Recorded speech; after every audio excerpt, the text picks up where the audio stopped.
Oh, this video is about how I put this front fork together on the scooter, but also what mistake I made.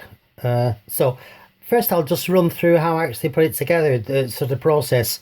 It's down on the floor at the moment, so once I've shown you how to put the other one together, then I'll bring the other one up and explain what I did wrong. So the first thing I did was, I think you've probably got all the bits handy.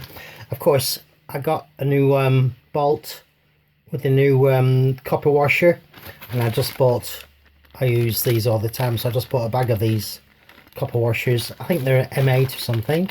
There's a bag of the appropriate bolts, which are like a hex behind. So I'm just trying to remember what I did first. I think this is the place to start, or maybe it's not. Maybe this is the place to start.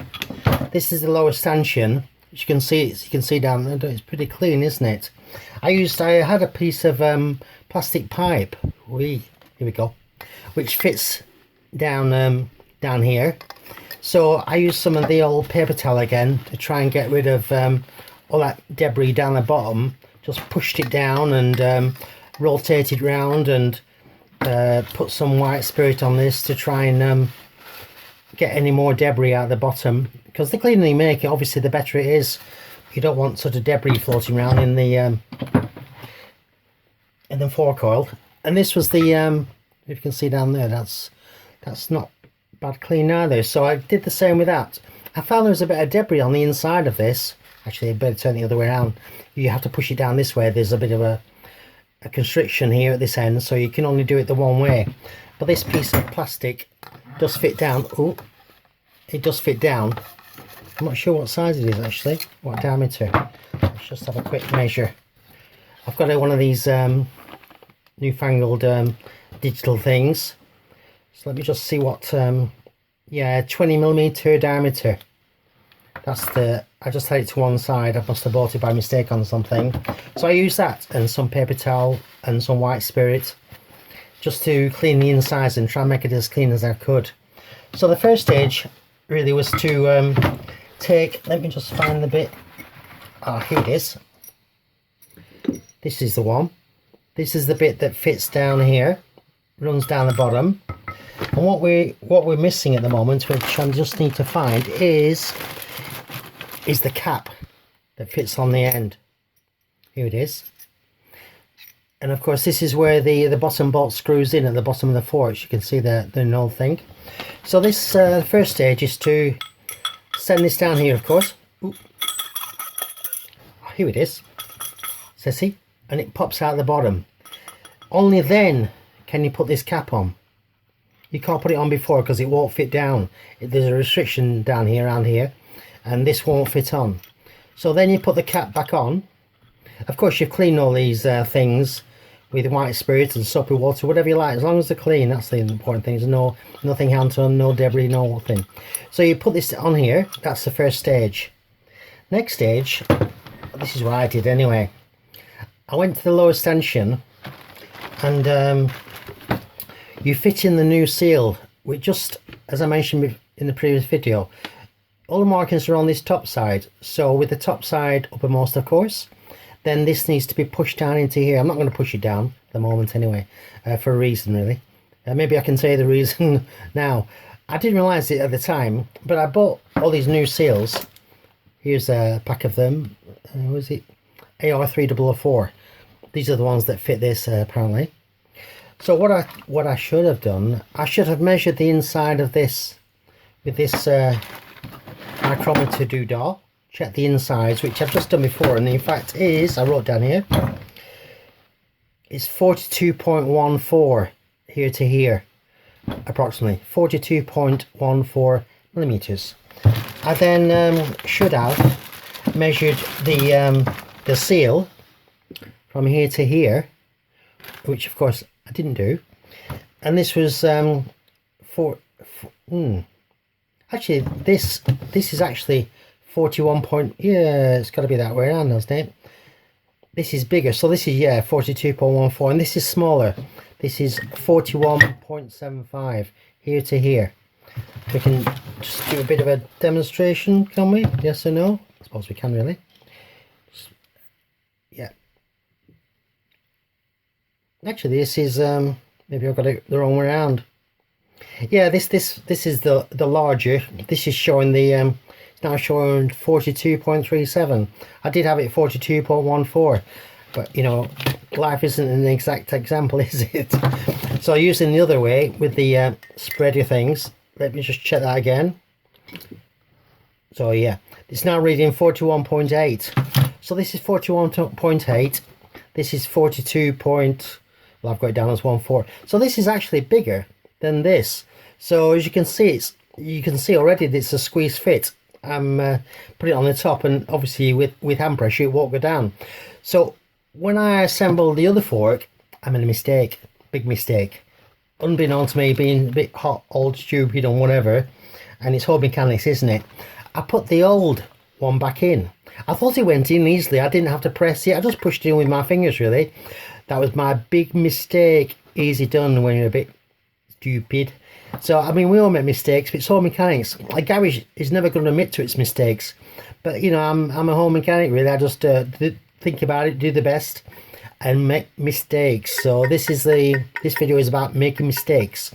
So what I did with this, with this old one, I actually put some this red rubber grease around here, which is, you know, I'm partial to a bit of red rubber grease on anything that's rubberized, so that when I pushed it in, it went in easily. And I thought to myself, well, it will seal any gaps around here, and so stop any fluid coming out. So I pushed that into here, and then before I assembled it, I used some red rubber grease just on this lower section here, so that when it pushed in through here, it would slip down easily. But I think the better way probably is to use some of the appropriate fork oil, because that's what that's going to help, isn't it? It's the thin stuff, it's the real thing, you know. I think putting red rubber grease and is just going to contaminate the fork oil, so I think it's better using the fork oil. Put a bit around here, put a bit down this lower or the upper slider here, and then it should slide through easily. Once you slide it through here, let me just give you this demonstration. Let's try and get this right. This then with this oh, before I forget, once you put this this seal into here, there's actually a this clip that fits down into this groove here. There's a lower section, lower grooves, but it actually fits in this higher groove. There isn't much of a recess on it. It can fit this way or that way. It doesn't really make a difference. But you can see it's actually this recess, which you can see here. It's just recessed inwards. It's not a bubble that goes upwards and downwards. So you can see you can fit it this way or that way. It doesn't make a difference. It's the same clip. So I put a bit of grease on this clip, being my want, just general purpose grease, and it fits in this here. So once you put the seal in, once you put the clip on, then you put this particular thing down here, which you can see comes all the way down. Ooh. And then comes to a stop at the bottom. And of course, ooh, let me just push it down. You can hear that that's the spring, you can hear.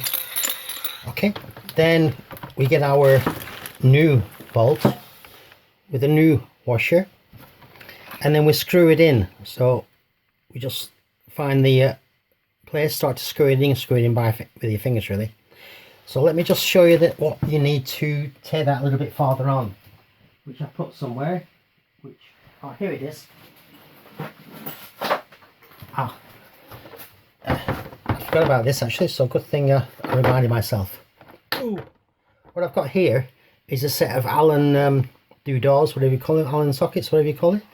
But these, if you look at them, are extra long, and that's what you need for this. You need the extra long versions. I don't think there's any names on this or anything. I think this is, I don't know if it's a 5 or 6. Yeah, 6mm. So this 6mm, then you screw it in here, of course. Of course, you've got to hold it. So you screw it in as much as you can. It's not, it'll only go so far because it will tend to spin, because everything inside is not under any pressure, but you screw it in as much as you can anyway. So once you've got it screwed in, which I used a let me just put that back in the old box. Yeah, it's got a this type of head at the other side, so you can see. Let me just put that in the box. And I have one of these ooh, you can use anything really, but I just use this where you find it. I just use this ratchet, I think it's a 3/8 or whatever it is, to get it screwed in better. Don't forget, when you do screw it in, it's not about being Tarzan. Just if you just tighten it up recently, give it a nip, that's all you need. You don't need to kill it, you know. It's not the end of the world or something. And as long as it doesn't leak, that's as good as it needs to be, really. So once I've got this in, as you can see, I've got the seal in there, I've got the clip in there, I've started screwing this bottom in. Then the next stage is to put the spring, drop the spring down. Here it is, here's my spring. As I mentioned in one of the previous videos, it doesn't matter whether it's this way or that way, it looks all the same width all the way down. There's no tighter coils at this or this, they all seem to be pretty even to me. So next stage is to drop this down here. You'll see it's comes down to there. Then what's going to happen next is two things really. First thing is you've got to put 100 ml of this 4-coil, which is 10W, synthetic 10W that I'm going to use. And I bought this little syringe thing with a pipe attached off our friends on the eBay, and you can see it's calibrated 10 to 60 and I need 100, so I just filled up and just used maybe 30 or 40, squeezed 40 in, then got some more, and then used another 40, then got some more, then used another 20 to give me the 100 ml that I needed. So once I put that in, and I think I mentioned before about the contraption I used for it, let me just find it again.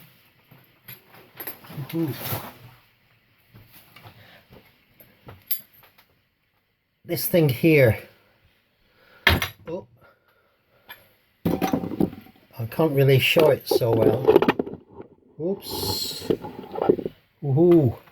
Let me just move the camera back. So this contraption just holds the fork, and in fact, because I wanted to put the 4-coil in, okay, let me just put this back before it drops. It's pretty heavy, I don't want to drop it anywhere, especially not on my feet. Okay, I think it's alright there. So you need to have this vertically, because otherwise the 4-coil will just drain out. Because my next plan was to put this vertically and then stick the pipe down here and then pump the 4-coil down here, but in a vertical position. Because once you've got it vertically, you need to, the thing that's going to lock this in here is this little thing here. This is the top of it, this is the bottom, so this has to fit down here. Ooh, doesn't want to hold, does it? It fits down there and it's quite a tight fit. I remember it was really difficult to get out. But once it goes down there, there's actually inside this slider, round about here, there's a little recess. And in that recess is this little clip. And this little clip stops this thing coming out. I don't know if you can see any marks around there. Yeah, it fits. It's a very shallow holding thing, but it does seem to hold it. That's about the only good thing I can say really. So once this goes down far enough, you'll find that there's a recess for it on the inside of that slider, and this then fits in there. I must admit, for me it wasn't easy to do, but I did manage it after a lot of figuring around. So, and then the only other thing that two things that you need, of course, is this fork seal, which, as I mentioned before, are quite expensive, so I've decided to use the old one, and that just slides down this slider here down to here and just seals that gap round here. And the only other thing is this stopper, which I need to clean this one up a little bit, and that just pushes down and stops any moisture getting down the inside. So they just can pop out. They're only a piece of rubber, not held in by anything really. It's just a pressure fit really. So I think that's all I can tell you today about this. Of course, the big I'm going to have to disassemble this this fork, which I've just got down here. I've come back this morning and it doesn't seem to be leaking, but it is the old one, so I'm going to dismantle it. That should give me some experience again of my mistakes, of not to do it again, and take out the old seal, which is down there, and put a new one in. So the advantage of home mechanics, as I mentioned before, is that you can admit your mistakes and sort them out and put them right. Whereas if someone else does it, who knows what mistakes they've made, and they're not going to admit it, are they? So let me just put these to one side, and then we don't lose anything, as we say. So let me just think if there's anything I've missed out today. Oh yeah, what I might do as well, around this seal, I might just put a thin layer of some sort of, it's got gasket maker on here, but some sort of sealant that's sort of a flexible. It says black silicone sealant on this one. But I think, you know, any sealant would do really. And I think it's got high temperature stability, that's going to be useful. And it works with rubber, asbestos, felt, paper cut, metal seals. So I think I'm thinking about just putting a bit of this sealant just on the outside of this seal, or even just on the inside of here before I push the seal in, just to add that bit more security to stop any leakage, because this fork oil is pretty thin oil, and if there's any places it can escape, it will do. Or I should mention, once you've put this seal in, once you've got to this stage, then you've got to really try and tighten this up securely and make sure that you know that no fork oil is going to leak out of here once you put it in the top. So try and get this secure before you start putting the fork oil in. That's another little problem area. And then once you've got the thing assembled, then you can just tighten it up one little touch if you need to, but just don't over tighten it, because there's one day you need to take it apart again. So I think that's all I can say today. That's a pretty long video, isn't it, as well? Okay, that's all for today so far. Bye for now.